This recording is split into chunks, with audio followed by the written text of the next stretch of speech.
성경의 문화와 풍습 중 결혼 풍습에 대해서 살펴보도록 하겠습니다. 자, 오늘은 31번 결혼 상대 선택하기, 결혼 배우자를 선택하는 절차에 대해서 알아보도록 하겠습니다. 구약 시대에는 남자와 여자가 결혼은 하지만 여자가 남자를 고르는 것이 아니라 남자가 자기와 평생을 함께할 여자를 선택해야만 했습니다. 남자가 자기 배우자를 고르긴 하지만 또 상당 부분 부모님의 의견이 많이 반영이 되었습니다. 부모는 자기 자녀의 배우자를 선택할 권리가 있었습니다. 어떤 경우에는 아이가 아직 세상에 태어나기도 전에 부모들끼리, 양가 부모들끼리 서로 혼약을 맺는 그런 일도 있었습니다. 그리고 자녀를 위해서 부모가 배우자감을 선택해서 맺어주기도 했습니다. 우리가 잘 알고 있는 창세기 24장 말씀을 보면은 아브라함이 자기 집에 있는 늙은 종을 시켜서 자기 아들 이삭의 신부감을 구해 오도록 밧단 아람으로 보내는 이야기가 기록되어 있습니다. 자, 아들의 배우자감을 아버지가 정해주는 그런 예입니다.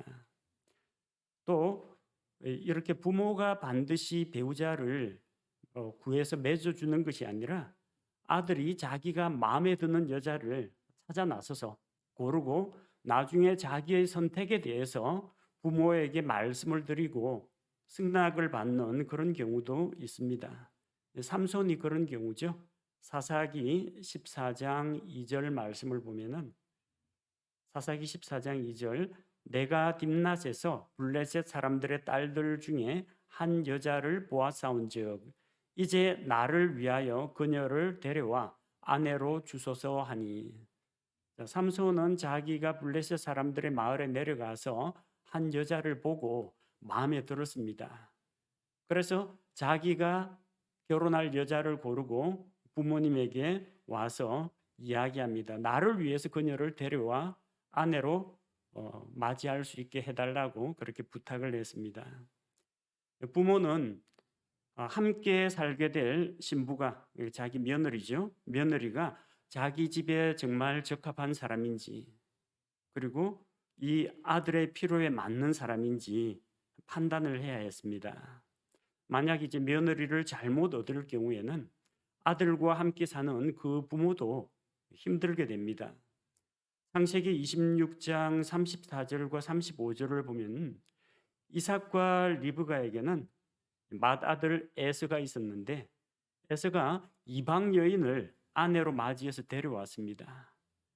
하나님을 알지 못하고 또 이방인들의 풍습을 그대로 가지고 있는 이방 여인을 데려오니까 그것이 부모인 이삭과 리브가에게 큰 근심이 되었다고 했습니다.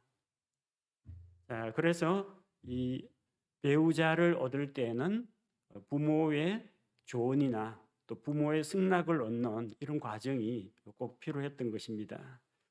물론 이제 배우자를 부모가 정해준다 할지라도 당사자가 마음에 들지 않으면은 결혼을 할 수는 없겠죠. 결혼 당사자인 자녀는 부모에게 결혼 문제에 대해서 조언을 구할 수가 있지만 만약 부모가 정해준 그 짝이 마음에 들지 않을 경우에는 자기 의사를 밝힐 수가 있었습니다. 아브라함의 종이 밧단 아람에 가서 리브가를 데리고 오려고 하는데 부모들하고는 이야기가 다 됐습니다. 부두엘과 라반과는 이야기가 됐는데 그 아버지와 그 오빠가 리브가에게 물어봅니다. 창세기 24장 58절에 보면은 부두엘과 라반이 내가 이 사람을 따라서 가려느냐, 이 결혼이 너의 마음에 드느냐 그 의사를 물어봅니다. 본인의 의사와 반해서 강제로 결혼시킬 수는 없기 때문입니다. 자, 이렇게 이제 배우자를 만나는 것은 부모의 도움과 또 조언이 필요하고 또 당사자의 의사가 함께 반영되어야만 했었다. 이걸 알 수가 있고요. 결혼을 하는 그 형태, 배우자를 만나는 형태가 두 가지가 있죠. 연애냐, 중매냐. 중매 결혼을 좋아하는 사람도 있고 연애 결혼을 좋아하는 사람도 있습니다. 중매 결혼이라는 것은 이제 부모나 친구나 누군가가 배우자를 소개시켜 줘 가지고 만나서 결혼하는 겁니다.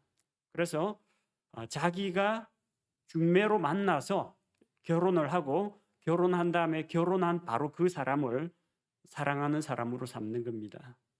연애 결혼은요, 자기가 사랑하는 사람을 만나서 그 사랑하는 사람과 결혼하는 겁니다. 물론 결혼하고 나면은 배우자로서, 남편으로서, 아내로서 사랑하겠지만 어느 쪽이 먼저냐 하는 겁니다. 연애를 해서 만나서 서로에 대한 신뢰와 또 관계를 형성한 다음에 결혼에 이어지는 것이냐, 아니면은 지혜 있는 사람의 조언이나 추천을 받아서 먼저 결혼을 하고 그 다음에 부부간의 사랑을 키워가느냐, 순서의 차이입니다. 중매 결혼의 대표적인 예는 이삭과 리브가의 만남입니다. 창세기 24장 67절을 보니까 이삭이 리브가를 자기 어머니 사라의 장막으로 데려가 그녀를 취하니 그녀가 그의 아내가 되었더라. 그가 그녀를 사랑하였으며 자기 어머니가 죽은 이후에 이삭이 위로를 얻었더라. 이삭은 처음 보는 리브가와 만나서 결혼을 했습니다. 중매 결혼이 좋은 점이 있다면 부모의 그 연륜과 지혜, 그 경험을 통해서 좋은 배우자를 얻을 수가 있다는 겁니다. 반면에 이제 단점이라고 하면은 서로 상대방에 대해서 잘 모르는 상태에서 결혼합니다. 그래서 결혼한 다음에 서로를 알아가는 충분한 시간이 필요합니다.